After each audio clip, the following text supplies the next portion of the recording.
Okay, let's get started. It's like not that many people here, I guess maybe because of the eclipse. I will try and end class at like say 3:25, 3:30. So if you all want to go see the eclipse too, you can do that. Okay, so let us get started with today's. Okay. Sorry, today's topic, because it is kind of like the last important technical topic that we will cover in this class. And it's something that we've kind of alluded to over the past couple months, but never went into in detail. So we will be talking in particular about position embeddings in transformers. So the real intuition here is that if you don't have any notion of position in the form of, say, embeddings or some of the other techniques we'll discuss today, then the model, when it's computing self-attention, does not have any notion of the order of the sequence, right? So without some explicit injection of position info, self-attention doesn't have any notion of order. And so we've talked in this class so far about a simple technique which you also had in your homework 2 implementation, where every position, like 1, 2, 3, 4, 5, 6, is represented with a learned embedding that is just added to the word embedding, the token embedding before the self-attention computation. So let's say we have our sequence students opened their books. So we can have a word embedding for each of these. And we can also have a position embedding associated with position 1, position 2, position 3, position 4, and these are added together before we do the query key projections and the dot products. And so this formulation of, let's call this additive positional embeddings, was the one originally introduced by the transformer paper, Attention is All You Need, where this P, these vectors here, could be either fixed to some function that differentiates between different positions. So in that paper, if you did the reading, you'll notice that they used some sinusoidal functions that basically, depending on what position you're at, you might observe a different frequency, but it's still kind of predictable along a sine wave. But you could also have learned position embeddings like what we had in homework 2, where they start out completely random, and then through gradient descent, they're updated based on the loss of the model, right, to minimize the loss. And so in this way, you might be able to have the model itself learn what the best form of encoding the position is rather than fixing it to some function. So, okay, I know there's only 10 of you, so, or whatever, so asking questions to the class is maybe not as effective as usual, but let's see. So what are some disadvantages of a learned position embedding? Like, let's say we, like in homework 2, implement a learned embedding and add it to our word embeddings. What might be one case where this is not a good idea?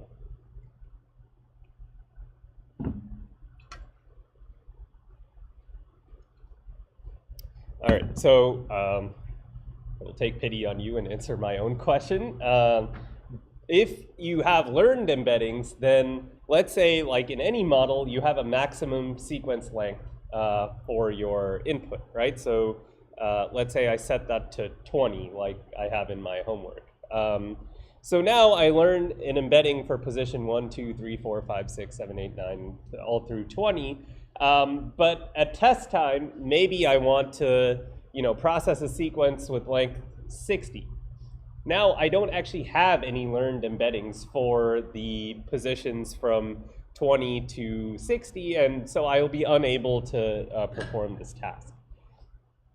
The idea behind having a fixed function is that, let's say I have some sinusoidal function, I will be able to get a value for it regardless of what the position is, right? So even if during training I only observe positions 0 through 20, I will still be able to get some embedding for a position at, say, 32 or 54.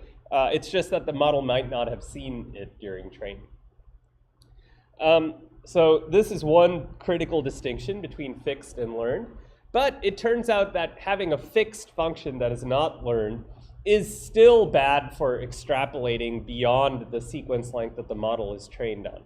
So just because theoretically the model could learn to generalize does not mean that practically it does. And in practice, the model will just memorize whatever the position embedding is for 1, 2, 3, 4, and learn that absolute mapping to position rather than being able to generalize. So there's another class of position embeddings that aims to kind of rectify these issues. So these are both absolute position embeddings. Regardless of whether it's fixed or learned, here we have a different position embedding for each absolute position in the sequence. Position 1 has its own embedding, position 2 has its own embedding, and we're just adding them. But we might be more interested in what's called those were absolute, but relative position embeddings, where instead of having like the word students at position 1 versus position 17 is getting a different embedding, like position embedding added to it, we might care more about the relative difference in positions between two words. So like these pairwise differences. So here, our goal is to represent every pair of tokens in the input. So as some intuition, let's say currently I have this sentence, students open their books, where students occurs at position 1 and books occurs at position 4. And there are two words in between. The idea behind relative position embeddings is that, let's say I had a different sentence in front of this one. So the students walked into the classroom and then the students opened their books. If I had this sentence, the position of this occurrence of students might be like, say, position 17, and this occurrence of books could be position 20. So even though they're still only 2-3 tokens apart, the absolute position embedding has changed quite a bit, right? Now instead of being position 1 and position 4, they're position 17 and 20. So if we only care about the relative difference in their positions, that will still be 3 regardless of where in the sequence it occurs. And so that's kind of the intuition behind the relative position embeddings, is that maybe we only care about how close to each other two words are, or how far away, rather than their absolute position in the sequence. Okay, so one annoying thing with relative position embeddings is that it's not immediately obvious how we can get this feature if we're just adding some embedding to our word embedding. So if we go back to this figure here, remember we denoted our word embeddings using this variable c. And our query computation, so Q, let's say Q students, that was WQ times, this matrix vector product of C students plus P1, right? And then we could have some nonlinearity like a ReLU over this. This is what we've talked about so far. But if we just have this, then it's not really clear how we can model these relative differences between, say, books and students. So let's switch over and discuss quickly how we might implement relative position embeddings. And so this is a kind of newer advance than what was originally proposed in the Transformers paper and also what was done in BERT. So just as some context before I continue, this fixed absolute embedding was done by the original Ridge Transformers paper by Vaswani et al. And this learned position embedding that's absolute was done in the BERT paper. So they just learned 512 different embeddings and added them to the input just like this. Relative position embeddings were first popularized by T5 back in 2020. The way it was implemented in T5 is kind of expensive for training and test time inference because it makes it difficult to have the key value cache that we were talking about. So I'll go through two different methods for relative position embeddings that the second of which, the rotary embedding or rope, is probably the most popular position embedding used today. All right. So let's start with some features of relative position embeddings.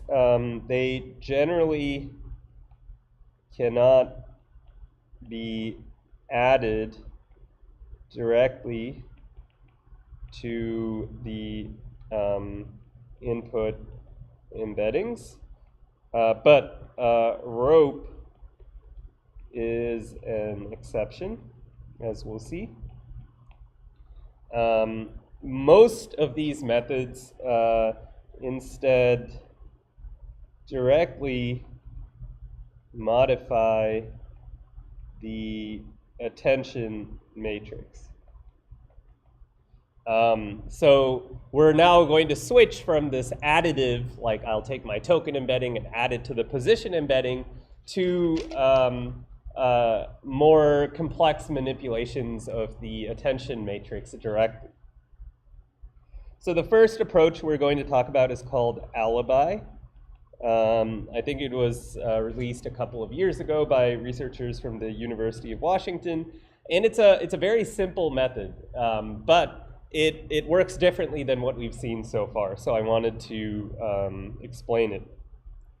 Okay, so as I explained, in a relative position embedding, it's difficult to just add a position embedding to the token embedding. So instead, we're not going to add anything at all to the input before we compute the query vector. So here, Q students will just equal f of WQ times C students. And let's say K books will equal FWK times C books.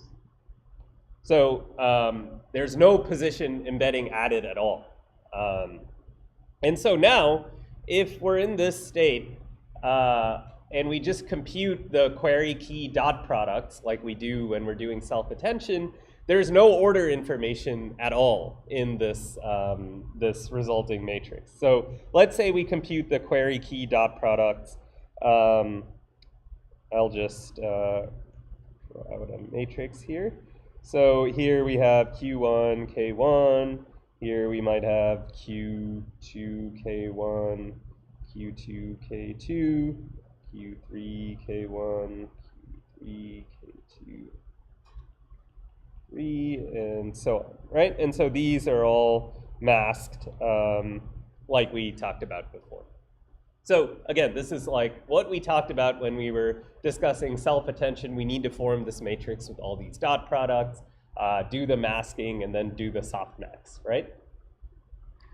So if we have added no information about the position embeddings to the queries or the keys, then obviously like students open there will have the same query key dot products as, say, open students there, right? The permuting the order of the words will have no impact on these dot products.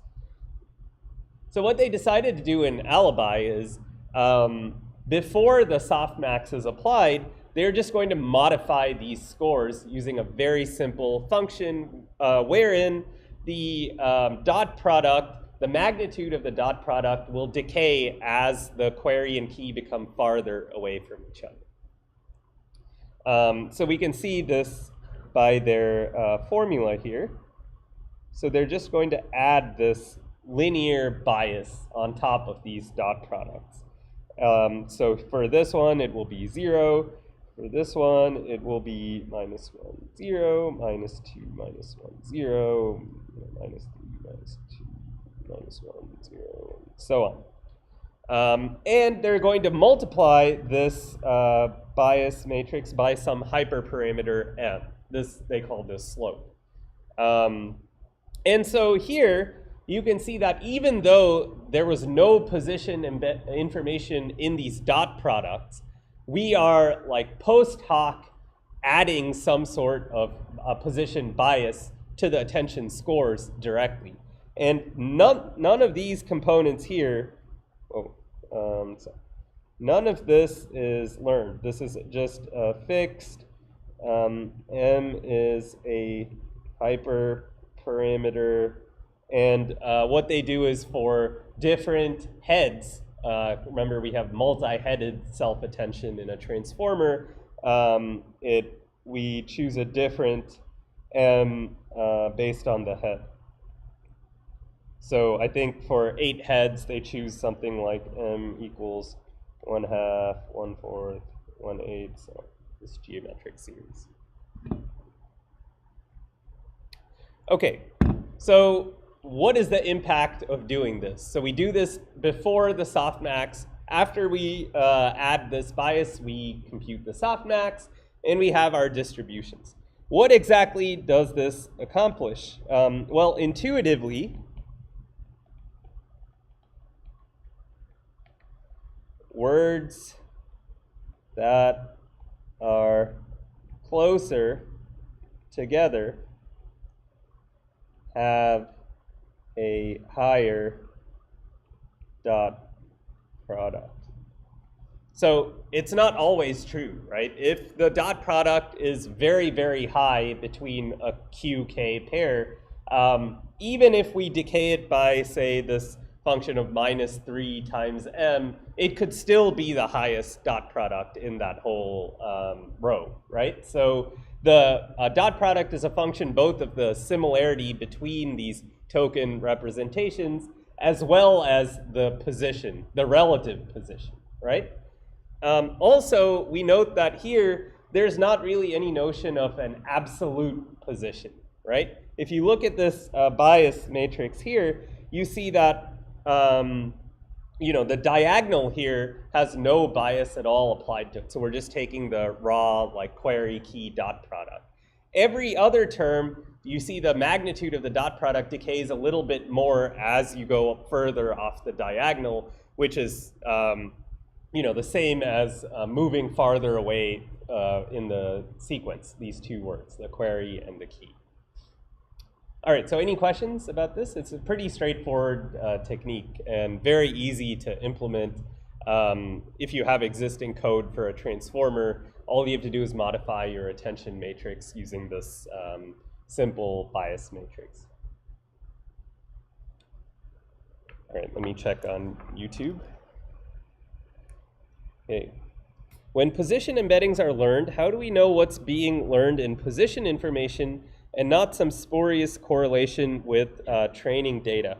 So when we are learning the position embeddings, all we know is that the like regardless of what word is at that position, we are always using the same position embedding. So it's kind of just like the same as having a token embedding, right? The word students is always represented by C sub students regardless of where it appears. Similarly, any word, regardless of what it is, if it occurs at word 7 or position 70, we will use the position embedding associated with 70. So we're hoping that through the training process, the model begins to associate position information with these position embeddings because it's kind of what we are training it to do. That said, it's unclear what else it might learn in these position embeddings. And yeah, it would be nice to see that in a probing task, which we'll talk about after the midterm. Is the matrix fixed for different heads? That's a good question. So in Alibi, yeah, the matrix is fixed for every head. The only thing that changes is this m, the slope, which is, again, a hyperparameter. So, you know, you might think, let me go back to the iPad. One natural question is, well, you know, this 0, -1, 0, -2, -1, 0, we've chosen it ourselves because it like intuitively seems to make sense. There's just a linear bias, but you know, who's to say that this is the best way to encode position, relative position for the language model? Why don't we have the language model learn this, right? We could just backprop into this matrix as well. They actually try this in the Alibi paper and find that it doesn't work any better than just hard coding using this simple matrix. So obviously, if you don't need to learn something, then there's no reason to do so. All right, so let's just go through a couple other things about relative position embeddings in general, and then I will show you some plots from the Alibi paper that show how powerful of a method this actually is. So first, they show that this Alibi method enables extrapolation beyond the training sequence length. So this means that even if you train your model with sequences of length 500, at test time, it might still work if you feed it sequences of length 2,000 tokens. It's not clear how well it generalizes to longer sequences, but it definitely does so more than learned embeddings or fixed absolute embeddings. Another thing you might notice here is that position info is only affecting queries and keys, but not values. So the position information here is only affecting the query key dot products, right? But when we compute the final representation at the end of this transformer block, we are taking the weighted average of the value vectors. And remember, we never did anything to the value vectors, right? We didn't add any position embedding to the token embedding. And so the value vectors are completely unaffected by this method. So that is actually good in a way, because it might enable this kind of extrapolation to longer sequences if the value vectors are just a function of the you know, dot product between the words, excluding the position information. So we'll also see this is true with the Rotary embeddings next. Only the queries and keys are affected. The values are just, they don't encode the order of the words. But you can see, like if you think about it, that really the most important place in the transformer to inject order information is in the attention computation, right? If you know two words are far away from each other and irrelevant, you can assign their attention to be some very, very low probability, And thus, regardless of what the value vector is or what the query and key compatibility is normally, you would never consider that in the weighted average of the value vectors just due to the low attention score. So it's kind of shifting a lot more onto the attention computation in terms of position rather than including it in the representation itself. All right, any other questions? All right. Oh, okay, we have more questions. With Alibi, once you go far enough, even high QK dot product will get decayed to 0. Does that mean this method is not scalable to very large context size? This is actually a great question. So with Alibi and with rope and any position embedding method right now, this is a big problem. Like, as you increase the sequence length and you have, let's say, 2 tokens, a query and a key that are very, very far away from each other, but it is actually critical that you're able to get that query key dot product scored highly in the attention distribution. Alibi will decay this dot product regardless of the compatibility, and it's probably not going to allow you to model that relationship between those 2 words. Similarly with rope, so there have been many methods, especially on rope, to try and scale it to longer sequences and prevent this kind of decay from affecting long context, but it's still a big problem, and I think position embeddings is one very useful area of research for further advances in long context language models, because this question that you asked here is just gets at the heart of the problem, like how do we stop the decay if we really want some long context retrieval and reasoning where we need the dot products to be unaffected for words that are very far away from each other. Let's assume I trained a foundational model using absolute position embeddings. Will we have to retrain the model from scratch if we wish to use relative position encodings instead? Yes, you do, because the model has been trained to rely on these absolute position encodings, not to mention the value vectors are also a function of the position embeddings. So yes, you will need to retrain your model. How do we know that one of the attention heads is not learning relative position encodings? Yeah, so like theoretically a transformer could learn some sort of relative encodings just from the embeddings that it's provided. But I think when we switch to the plots in the Alibi paper, it might become more clear that they're not doing that in practice. So let me just do that. Okay, so I wanted to show one of the plots in, I think it's this paper. Yes, so this is the Alibi paper, and their figure 1 is very informative. So you can see here. Let's just take a look at this plot on the left. So first, the y-axis is perplexity. We know that we want the model to have a low perplexity that indicates it's doing a better job of predicting the next word. And the x-axis is how long are the sequences that you're feeding into this model at test time.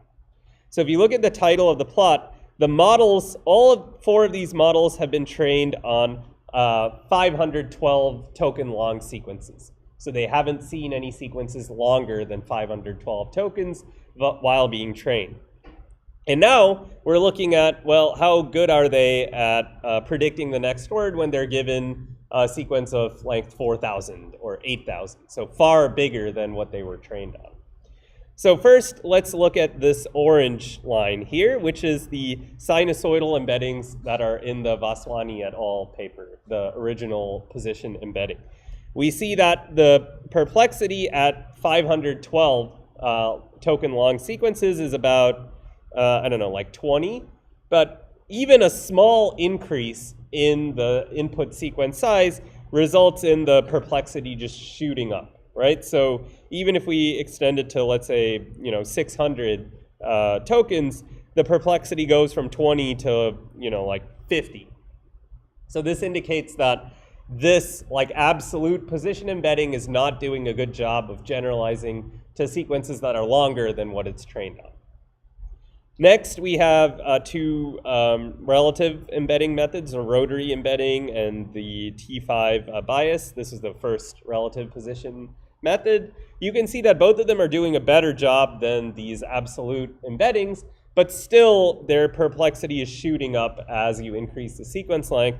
Meanwhile, Alibi's perplexity stays pretty much constant as you increase the sequence length. So I would say that this curve is not particularly desirable either, because intuitively, as you give more context to the model, you might expect the perplexity to just keep going down if it were actually making use of all of that context, right? Because let's say I give you 500 words and then students open there. Maybe, like 8,000 words ago, there's actually another mention of what the students were supposed to do that would have helped me in predicting the next word. So on average, ideally, if the model was generalizing to long context, we might hope to see this curve going down, but at least it being flat indicates that the model is not getting worse with longer contexts, which, is like the basic thing that we would hope for it to do. I will also mention that the rotary embeddings evaluated in this paper are probably not tuned very well. The ones that we have now are much more powerful, and they've kind of become the position embeddings of choice in modern transformer language models. All right, so any questions about this plot? All right, go back to YouTube. Now let me continue with a discussion on these rotary embeddings. So I think I have to remove this in order to split screen. Okay. So let's start a discussion now of these rotary position embeddings, which are also called rope. So this is a pretty interesting way of doing position embeddings. I'm not going to get into all of the details because it would prevent us from seeing the eclipse, but you should read the paper, which is in the linked papers for today. I'll just try and give some intuition in a simple toy example so that you understand roughly what's happening. Okay, so this enables relative position embeddings without modifying the attention matrix like Alibi. So this is pretty nice because we just have to do some modification to the original query and key vectors, and then we can keep everything else the same. There's no need to modify the attention computations at every layer. However, rope does not use additive position embeddings like in the original transformer paper. So instead of adding positional embedding, we actually rotate the QK vectors via a matrix vector product with a rotation matrix. So the idea is that we are going to rotate the query vector by some angle. We'll rotate the key vector by another angle, and there will be some nice properties of this rotation such that if I take the dot product between my rotated key and my rotated query, the result will only be a function of the relative position difference between those two and not the absolute position difference. So the goal is the dot product of rotated query and key. So in other words, this dot product should be a function of the relative position only. So not the absolute position. Maybe I'll just write that. Not absolute position. And the interesting thing is that the angle that we rotate these queries and keys is a function of the absolute position in the sequence, but the dot product should only be a function of the relative position difference. So this is a pretty interesting way of encoding these relative position embeddings without directly modifying the full attention matrix. All right, so let's say we have our, let's take an example here.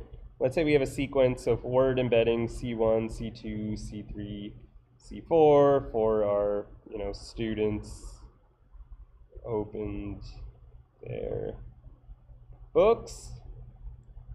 And let's say we want to compute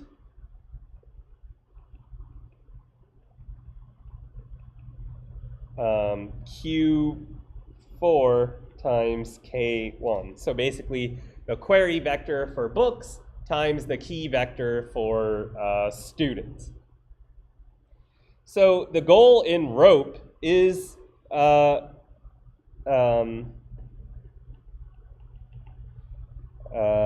find some function f sub q and f sub k such that FQ will take as input the token embedding associated with position 4, so C books, and the absolute position associated with books, which is 4, and give us a single vector, right? So this is some vector, and then FK of, let's say, position 1, C students, and position 1 will give us a different vector. So let's say this is Q4 and K1. And we want Q4.K1 to be a function of some function G, sorry, I should add G here, of the word embedding for the query, the word embedding for the key, and the relative difference between these two positions. So they format it as the position of the query minus the position of the key. So here we have 4 minus 1, which gives us 3. So basically, we want these functions f of q, f, k, and g such that this is true, and the dot product of these query and key vectors only is a function of the relative position difference and not the absolute positions of these two. Does that make sense? Like, I haven't specified what these functions are, but at least the intuition should make some sense. And so you can see that the query and key functions, f sub q and f sub k, are taking in the absolute position of that query and that key, right? So this is similar to our additive position embeddings, right? They take the token embedding and the absolute position. However, the like a learned additive position embedding does not have this property where when you take the dot product, the absolute position does not play any role in the resulting dot product, right? So that's kind of what we want here. And so the intuition is that we can get an f sub q, k, and g if we look at this in the context of rotating these vectors by different angles. So this can be accomplished by rotating, and we can consider that we've already taken this WQ times CI, the linear projection into the query space, and WK CI by different angles. So how it really works is F sub Q, C books, and position 4 is going to be, we're going to take this rotation matrix, which is a function of some hyperparameter, some fixed angle theta, and also the absolute position of this, this word here, which is 4. And we're just going to take the matrix vector product with this projected query embedding for books. Similarly, FK, C students 1 equals this times WK C students. And if we set up these rotation matrices in a certain way, then our G function can just be the dot product of this F sub Q and F sub K. So we don't need anything special in our dot product. G is just Q K. So basically the dot product between the query and key contains all of this information. So now let's just look intuitively at what this rotation matrix actually is doing. And then I can show you some visualizations of this from a notebook. So this rotation matrix, and let's consider the toy case where we just have a two-dimensional token embedding. So no multi-dimensional. We'll talk about that a little bit later.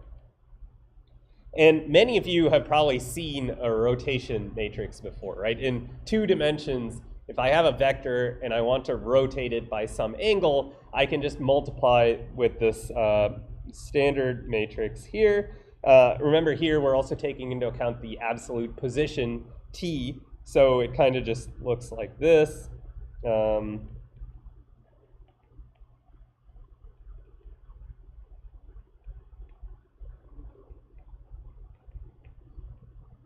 And you know, you probably have learned this before when you learned about like Euler's formula and things like that.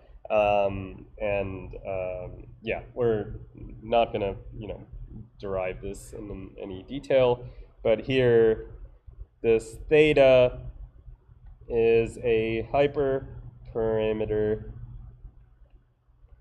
and it's like, you know, essentially a non-zero constant that you pick ahead of time. And so the choice of this theta is actually pretty important, right? It's similar to the Alibi like bias matrix where we also had to choose this -3, -2, -1. This also affects the decay rate between, you know, positions that are pretty far away from each other. So yeah, let me just switch now and show you some visualizations to make it a little more clear. All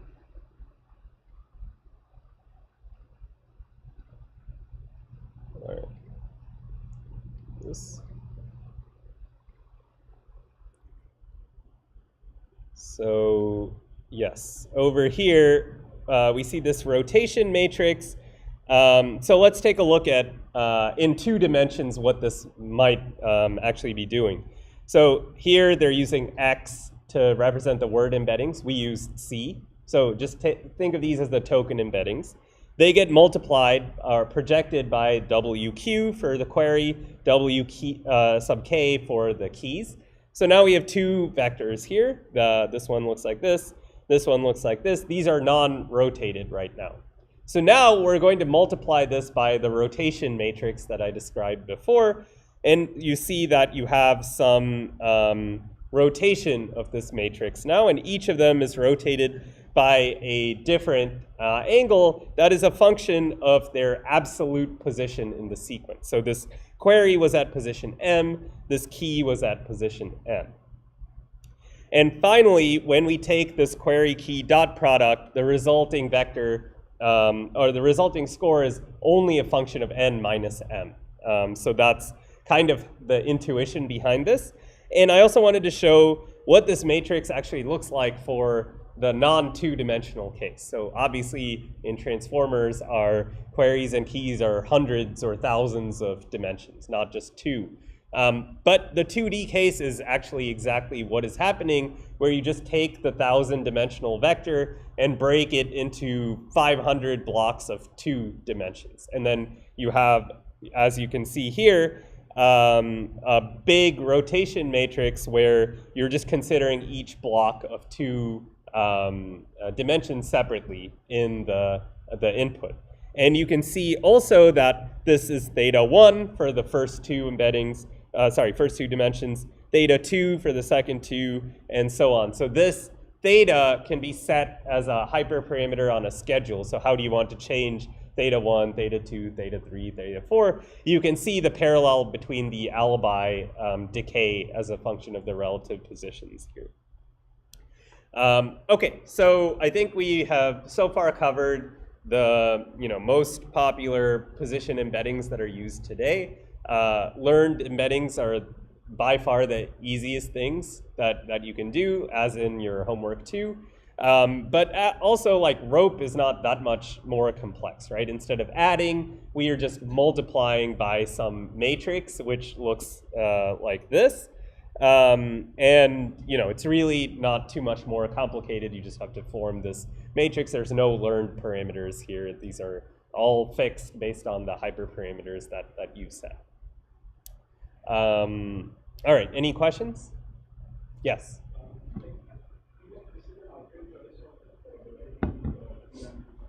Yeah. Yeah, so if D is not divisible by 2, they generally add some padding dimension.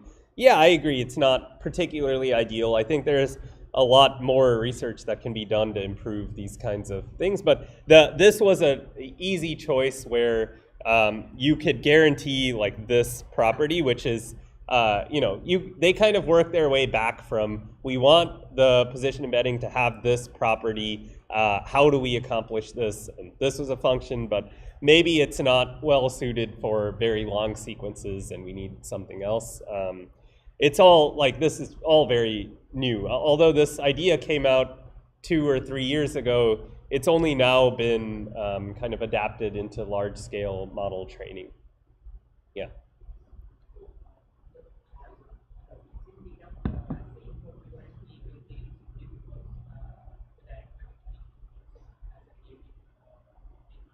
Yeah, that's right. Okay, let me check on YouTube as well. All right, so I just want to do a couple more things before ending. The first is, a lot of our discussion on position embeddings today has also focused on extrapolating beyond the training sequence length, right? So if we train a model on 1,000 or 2,000 tokens, can the model still perform when we give it 100,000 tokens? And position embedding is very important in this regard, right? Because we need a way to reliably represent the positions for things we have not observed during training. I wanted to talk about some other things that are also critical when we are scaling up the context size of a language model. So how many tokens can they process?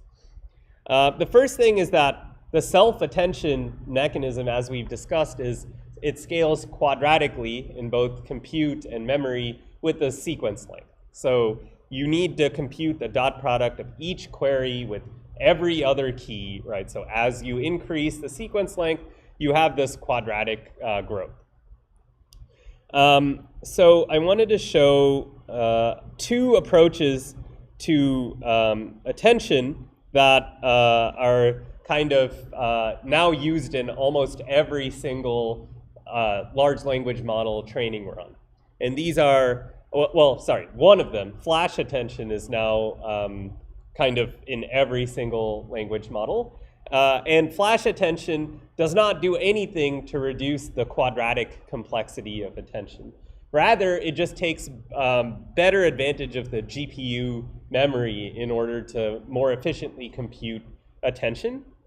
The intuition is pretty straightforward. So when you're computing self-attention, you're actually performing a lot of different operations, right? You do a dot product, you have like a residual connection, right, which is just element-wise addition. You're doing a bunch of these matrix multiplications, normalizations, and so on. So there's a lot of different operators going down.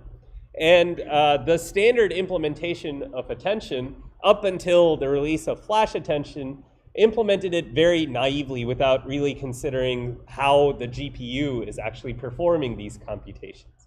So I'm just going to give a very high-level intuition of what is happening and how flash attention saves a lot of time.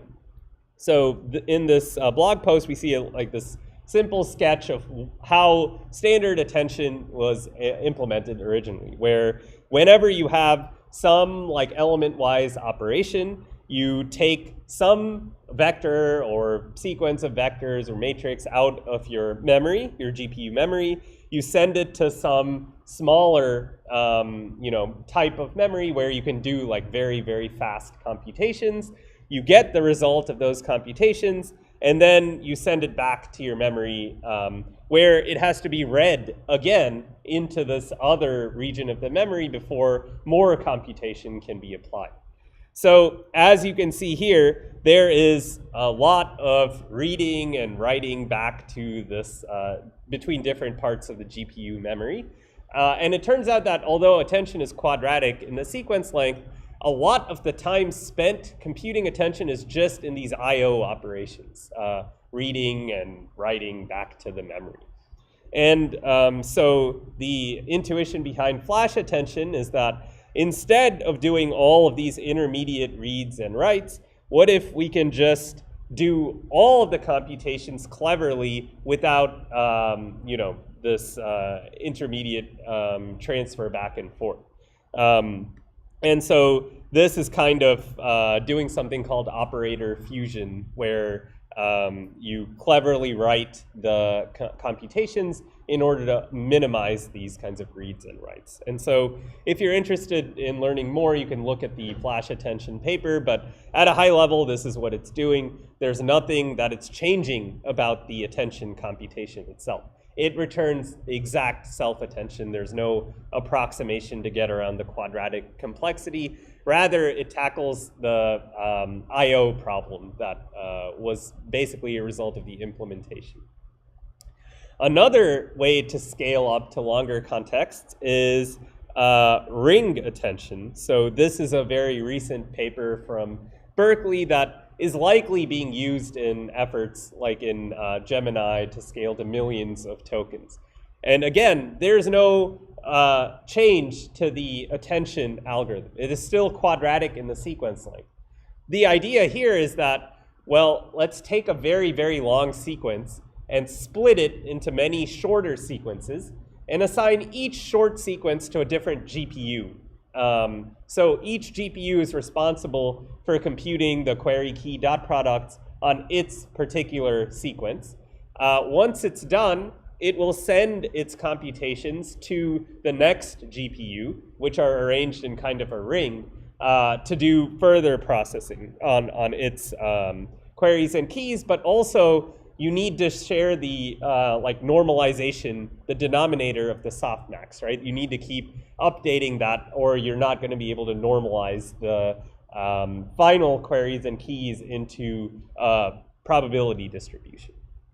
So we can look at the ring attention algorithm here. As you can see, it requires multiple GPUs or hosts here. So you need to have many different GPUs in order to take advantage of this. But effectively, you're just sharding the sequence and then computing these dot products. All right, so I guess because of the eclipse, I will end here. And so we have one more class after this on Wednesday where we'll talk about scaling laws for large language models.